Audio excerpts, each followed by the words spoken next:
बाल काफ़ी दिनों से बहुत ज़्यादा ड्राई हुए हैं, बालों में ऑयलिंग भी हो सकी काफ़ी दिनों से, तो फिर मैं अब करने लगी हूँ बालों में oiling. And welcome to day 21। मैं ये यूज़ करने लगी हूँ रोज़मेरी हेयर ऑयल। ये मैंने आप लोग को बनाना भी सिखाया हुआ है। बहुत ज़बरदस्त ऑयल है। इसके अंदर ही रोज़मेरी के लीव्स हैं, अगर आपको नज़र आ रहे होंगे। अब मैं अप्लाई करने लगी हूँ ऑयल।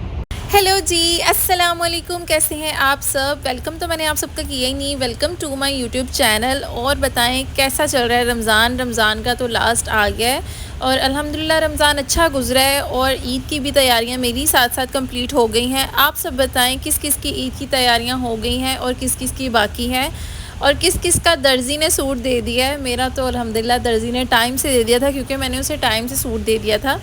और किस किस का अभी दर्जी की तरफ से सूट नहीं आया, कमेंट बॉक्स में ज़रूर बताना है। मैंने तो यही सोचा था कि मैं अपनी ईद की सारी शॉपिंग आपको ईद से पहले दिखाऊंगी। इससे आप लोग को भी आइडिया हो जाएगा स्टिचिंग का, जो भी मैंने चीज़ें ली हैं उन सबको देखकर आपको आइडिया हो जाएगा कि आपने ये लेना है। मैंने स्टोरी लगाई थी, आप सबसे पूछा था, लेकिन आप सबने बोला कि नहीं, आप ईद पे ही अपना आउटफिट दिखाना, सारी चीज़ें ईद पे ही, इसको सरप्राइज़ रखें। तो फिर मैंने सोचा चले ठीक है, ये सरप्राइज़ ही सही है और अब आपको ईद पे ही नज़र आएगा मेरा आउटफिट, सारी चीज़ें। और ये जो हेयर ऑयल मैं अप्लाई कर रही हूँ, ये बहुत ही बेस्ट हेयर ऑयल है बालों की ग्रोथ के लिए। बाल लंबे नहीं होते उनके लिए बहुत बेस्ट है रोज़मेरी हेयर ऑयल। अगर आपने अभी तक वो वीडियो नहीं देखी तो मैं यहाँ पर लगा देती हूँ, इससे आपको पता चल जाएगा कि इस हेयर ऑयल को कैसे रेडी करना है। अच्छा, हेयर ऑयल को जस्ट लगा के छोड़ नहीं देना होता, उसकी मसाज ज़रूरी होती है। उसके बाद आपने कभी भी कॉम्ब नहीं करना, बाल ज़्यादा टूटेंगे। ऑयलिंग किए हुए मुझे 1 घंटा हो गया है। अब मैं बालों को वॉश करने लगी हूँ। अगर आपको जल्दी है, आप ऑयलिंग नहीं कर रहे, लेकिन आप 1 घंटे के लिए ऑयलिंग कर लिया करें। नहाने से 1 घंटा पहले ऑयलिंग करके बाद में नहा लिया करें, लेकिन ऑयल लगाना ज़रूरी है बालों के लिए। मैं ये वाला आउटफिट अभी प्रेस करके आई हूँ, इसको पहनने लगी हूँ। चेंज करके आपसे मिलती हूँ। नहा के मैंने नमाज़ भी अदा कर लिया। ज़ोहर की नमाज़ का टाइम हो गया तो फिर मैंने सोचा कि नमाज़ भी अदा कर लूँ। ये जो मैंने अभी आउटफिट चेंज किया है, इसके साथ नेट का दुपट्टा था, फिर मैंने ये दुपट्टा लेके नमाज अदा कर ली है। मैं ब्लॉग भी एडिट कर रही हूँ, जो कि मैंने आज पोस्ट करना है। अभी काफ़ी काम पड़ा हुआ है ब्लॉग का, तो मैं पहले ब्लॉग एडिट कर लूँ, फिर मैं आप सबसे मिलूँ। कल वेजिटेबल्स वगैरह और बाकी कटिंग्स, फ्रूट्स की कटिंग्स के साथ ही मेरे थंब का हाल देखें, इस पर काफ़ी ज़्यादा कट्स लग गए हैं और मेरी रात इतनी दर्द हो रही थी, अब कुछ ठीक हो गया है। मुझे एक काम था, मैं उधर चली गई और उधर से अब भी वापस आई हूँ और अफ्तारी का भी टाइम होने वाला है। आज मैं कोई इतना जलील हो गई हूँ ना, बता नहीं मैं सकती। और बस हो गई है रोज़े के साथ। अब अफ्तारी की तैयारी करती हूँ, फिर मैं आपसे मिलती हूँ। मेरा तो दिन शुरू भी चाय से होता है और ख़त्म भी चाय से होता है। Now welcome to day 22। मैं उठी हूँ, उठ के मैं फ़्रेश वगैरह हुई हूँ। मेरी ना 2-3 दिन से तबीयत इतनी लो थी और मैं बहुत ही ज़्यादा डाउन फील कर रही थी। कुछ भी करने का दिल नहीं कर रहा था, ना ही उठने का दिल कर रहा था। सारा दिन लेटी रही और मेडिसिन वगैरह भी मैं बहुत कम लेती हूँ, लेकिन बस इधर उधर ध्यान करने के लिए फिर ज़िशान ने मुझे बोला कि चलें बाहर चलते हैं, कोई शॉपिंग वगैरह करते हैं, आउटिंग करते हैं, शायद आपका मूड फ्रेश हो जाए और कुछ माइंड भी आपका ठीक हो जाए। तो फिर बस मैं उठी हूँ, उठ के रेडी वगैरह हुई हूँ हल्का सा, और मेरा चेंज करने का बिल्कुल मूड नहीं था। मैंने गाउन पहना, क्योंकि बाज़ारों में वैसे भी आजकल बहुत ज़्यादा रश है, तो गाउन पहन के मैं हल्का फुल्का रेडी होकर फिर हम लोग चले गए। जब घर में कहीं हिजाब करना हो ना, इतना अच्छा हिजाब होता है, लेकिन जब कहीं बाहर जाना हो फिर तो हिजाब सेट ही नहीं होता। मुझे समझ ही नहीं आ रही थी हिजाब कैसे करूँ, हालांकि मैं इतना अच्छा हिजाब करती हूँ। पता नहीं कोई 10-20 दफ़ा मैंने हिजाब को चेंज किया, फिर भी इतना अच्छा हिजाब नहीं हो, लेकिन फिर मैंने कर लिया। मैंने कहा बस ठीक है चलते हैं।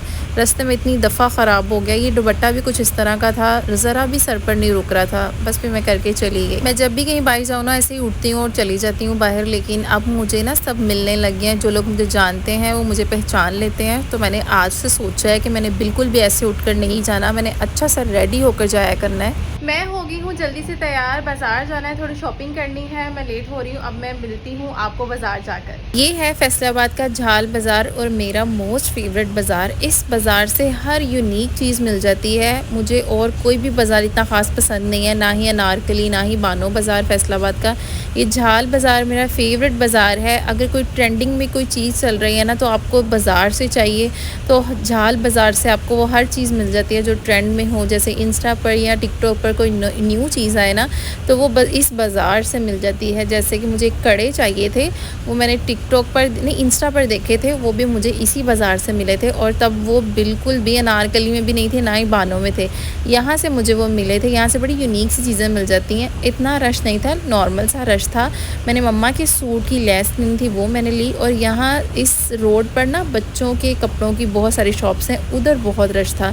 ये है फैसलाबाद का चैनवन रोड और ये काफ़ी फेमस रोड है। यहाँ सारे ब्रांड्स वगैरह हैं। यहाँ भी हर ब्रांड पे रश नहीं था, लेकिन ये ब्रेकआउट पे सबसे ज़्यादा रश था। जिस दिन मैं पहले भी शॉपिंग के लिए गई थी उस दिन भी ब्रेकआउट पे था, आज भी। हमने जाना था जे डॉट परफ्यूम लेने के लिए, फिर हम लोग चले गए। जे डॉट परफ्यूम की सिलेक्शन की, न्यू परफ्यूम लेना था, पुराने वाला नहीं लेना था, इसलिए चूज़ करने में थोड़ा टाइम लग गया। मैंने थोड़ा मेकअप शेकअप देखा, मैंने फाउंडेशन लेनी थी वो मैंने देखी, लेकिन मुझे इतनी उसकी अच्छी कवरेज नहीं लगी, मैंने नहीं ली। परफ्यूम हमने यहाँ ख़रीद लिया था। इनके तो सारे ही परफ्यूम अच्छे होते हैं, लेकिन मुझे बहुत लाइट सा परफ्यूम पसंद है। ये तो धक्के से परफ्यूम पकड़ाई जा रहे थे, एक के साथ ये भी ले लें आप, ये भी ले लें, जैसे वो फ्री में दे रहे हैं ना। जे डॉट में ना मुझे सबसे अच्छी बात ये लगती है कि इनके पास हर रेंज में परफ्यूम पड़ा है। अगर आपने किसी को गिफ्ट भी करना और नॉर्मल रेंज में भी, तो इनके पास वो भी मिल जाता है। और परफ्यूम की फ्रेगरेंस भी अच्छी होती है और लॉन्ग लास्टिंग भी होते हैं इनके परफ्यूम्स। फिर हम लोग ऊपर गए अनस्टिच कपड़े देखने के लिए, लेकिन मुझे कलर्स अच्छे नहीं लगे। अभी मुझे थोड़ा अजीब लगता है पब्लिक में व्लॉग रिकॉर्ड करना, लेकिन मैं आहिस्ता आहिस्ता ट्राई कर रही हूँ। चैनवन रोड से हम कोहिनूर आ गए थे। सबसे पहले हम साया पर गए, मेन कलेक्शन देखनी थी, लेकिन इनकी भी मेन कलेक्शन तकरीबन ख़त्म होने वाली थी और सिर्फ थोड़े से सूट पड़े थे, लेकिन उनके भी मुझे कलर्स नहीं पसंद आए। वहाँ से हम निकले तो बाहर चूड़ियों का इतना प्यारा स्टॉल लगा हुआ था। चूड़ियाँ तो काफ़ी अच्छी थी, लेकिन महंगी भी थी, क्योंकि इन्होंने अच्छी जगह चूड़ियों का स्टॉल लगाया हुआ था। यही चूड़ियाँ अगर बाज़ार से ख़रीदें तो सस्ती मिलती हैं। ये इतने सारे बैग हो गए थे, मुझसे पकड़े भी नहीं जा रहे थे। फिर हमने बोनांजा से सूट लिया एक। फिर हम गए ईलू या ईलो, आई डोंट नो इसको कैसे प्रोनाउंस करते हैं। तो यहाँ हमने देखने थे कि इनके पास कैसी कलेक्शन है, लेकिन बहुत ही फजूल कलेक्शन थी। स्टफ़ बिल्कुल भी अच्छा नहीं था इनका, मुझे तो बिल्कुल अच्छा नहीं लगा। वापसी पे हमने लिया शॉर्मा खाने के लिए। शॉर्मा खाने का आज दिल कर रहा था काफ़ी दिनों के बाद। उसके बाद रात में मैंने एक वीडियो रिकॉर्ड की थी, आप सबके लिए एक मास्क शेयर किया था। अगर ये मास्क आप ईद पे ट्राई कर लेंगे ना, तो आपके फेस पर ग्लो कैसे नहीं आएगा। आपने लेना है 1 टेबलस्पून बेसन, 1 टेबलस्पून दही, उसमें रोज़ वाटर ऐड करके उसका पेस्ट बनाकर अपने फेस पर अप्लाई कर लेना है। काफ़ी थिक सा अप्लाई करना है और ये सारे मास्क को आपने अच्छे से ड्राई होने देना है। जैसे मेरा ड्राई हो गया, उसके बाद आपने कुछ इस तरह से इसे उतारना है फेस से। इसके साथ सारी आपकी डेड डैमेज स्किन उतर जाएगी, आपकी पोर्स क्लीन हो जाएंगे और स्किन ब्राइट लगेगी और स्किन बिल्कुल साफ़ हो जाएगी। ये आफ्टर रिजल्ट्स हैं, आपको देखकर ही पता चल रहा है कि इसके कितने अच्छे रिजल्ट्स हैं। और ये है जी नेक्स्ट डे इफ्तारी का टाइम। सारा दिन में कुछ खास रिकॉर्ड नहीं कर सकी, कुछ खास करने के लिए था नहीं, इसलिए कुछ रिकॉर्ड नहीं किया। कुछ तबीयत भी ठीक नहीं थी। और यहाँ मैं खा रही थी पालक के पत्ते, और पालक के पत्ते मुझे बहुत ज़्यादा पसंद है फ्राई किए हुए। उसको खाते हुए मुझे रियलाइज़ हुआ कि मैंने नील पेंट तो उतारी नहीं।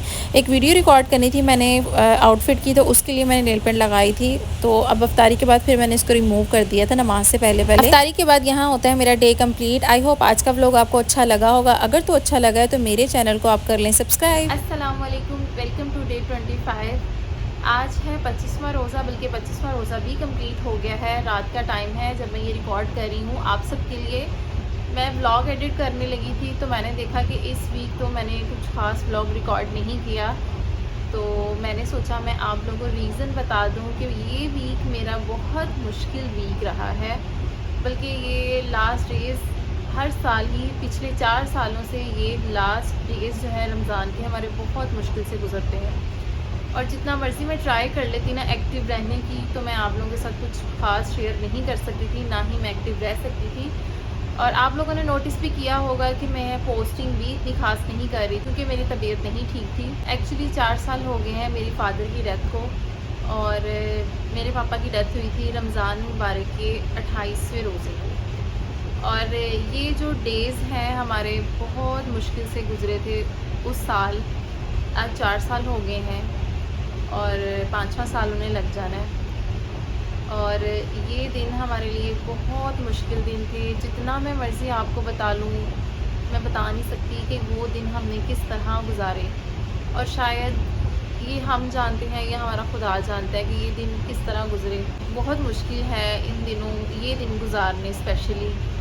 तो ये वही जानता है जिसके माँ बाप, जिसकी माँ या बाप इस दुनिया में नहीं है, कि बाप का दुनिया में ना होना कितना मुश्किल है। ज़िंदगी इतनी मुश्किल है, आपकी ज़िंदगी जो है वो बिल्कुल भी स्मूथली नहीं चल सकती एक बाप के बगैर। जितना मर्ज़ी आप ट्राई कर लें, ये शायद तब फील नहीं होता, लेकिन जब दुनिया से जब इंसान चला जाता है ना, तो तब पता चलता है कि क्या वैल्यू है माँ बाप की।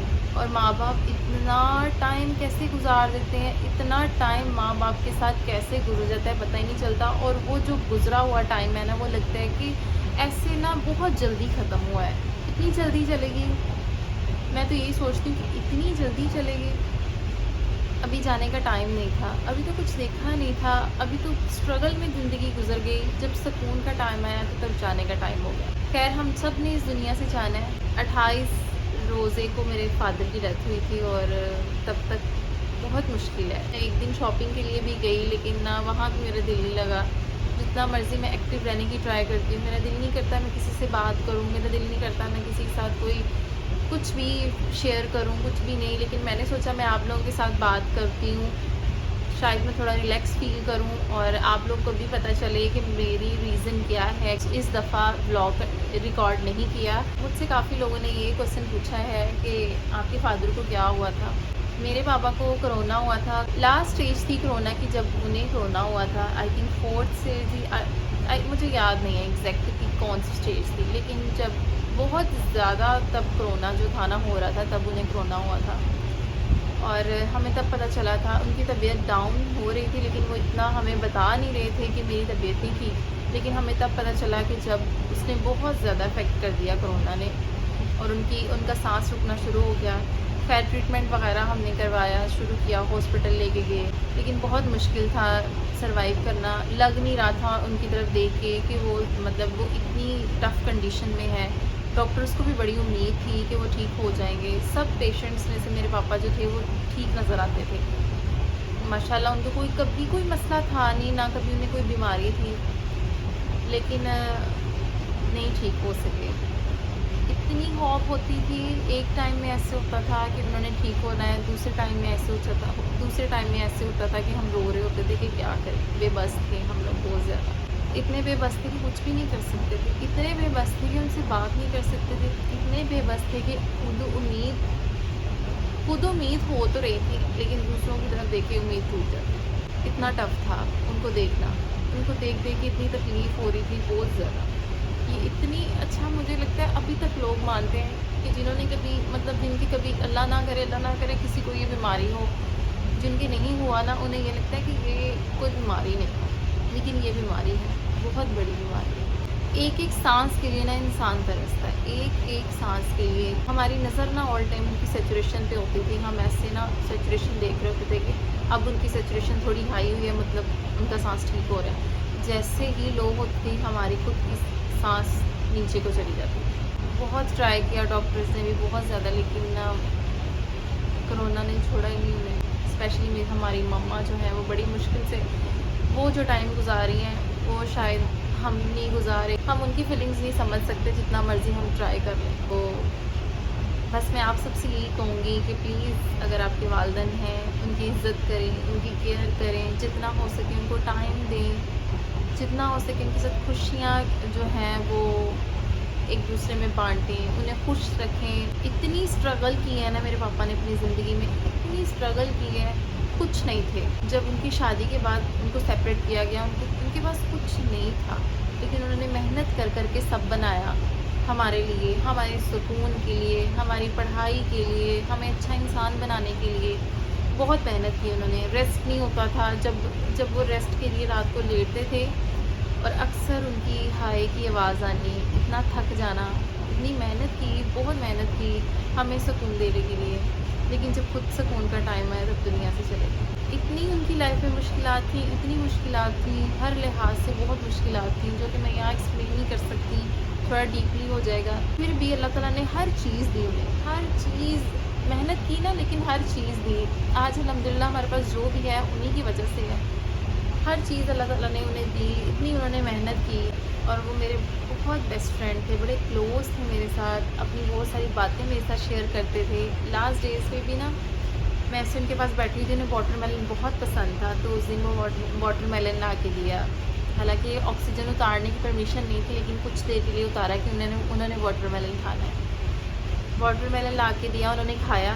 तो मैं पास बैठी हुई थी, उनके ना नील्स दर्द हो रहे थे, तो मुझे कहते मेरी फिंगर्स दबाओ ना ऐसे ऐसे करके। तो मैं उनकी फिंगर्स दबा रही थी, नील्स दबा रही थी, तो उन्हें सुकून मिल रहा था। तो मुझसे बातें कर रहे थे, बहुत सारी उन्होंने मेरे साथ बातें की, बहुत सारे ऐसे लोगों के बारे में मुझे बताया जो कि शायद मैं किसी को बता नहीं सकती, लेकिन मुझे बहुत सारे लोगों के बारे में बताया कि मैं उसके साथ सिंसियर था, उसके साथ, लेकिन मेरे साथ कोई सिंसियर नहीं था।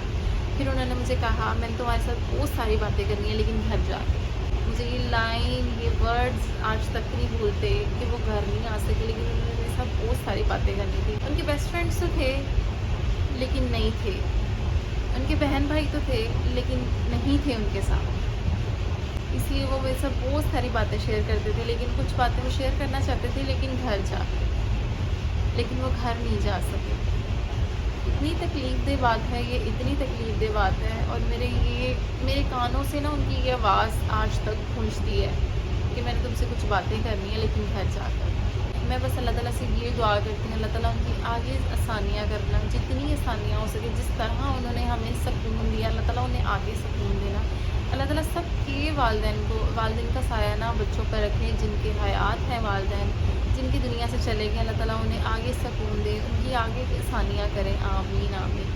इस टाइम रात के ना आई थिंक 1:30 बज रहे हैं, 1:30 से 2 बज रहे हैं और सब सो गए हैं। मैंने सोचा मैं आप लोगों के साथ बैठ के कुछ बातें करती हूँ, कुछ शेयर करती हूँ, शायद थोड़ा मेरा दिल हल्का हो जाए। आज मैं इतनी स्ट्रॉन्ग अपने बाप की वजह से, हमेशा उन्होंने मुझे सपोर्ट किया है, स्टडी के लिहाज से, हर चीज़ से। हम सब बहन भाइयों को उन्होंने बहुत सपोर्ट किया। खुश रहें और दूसरों को भी खुश रहने दें। आज के लिए इतना ही, अब मिलेंगे नेक्स्ट व्लॉग में, तब तक के लिए अल्लाह हाफिज़।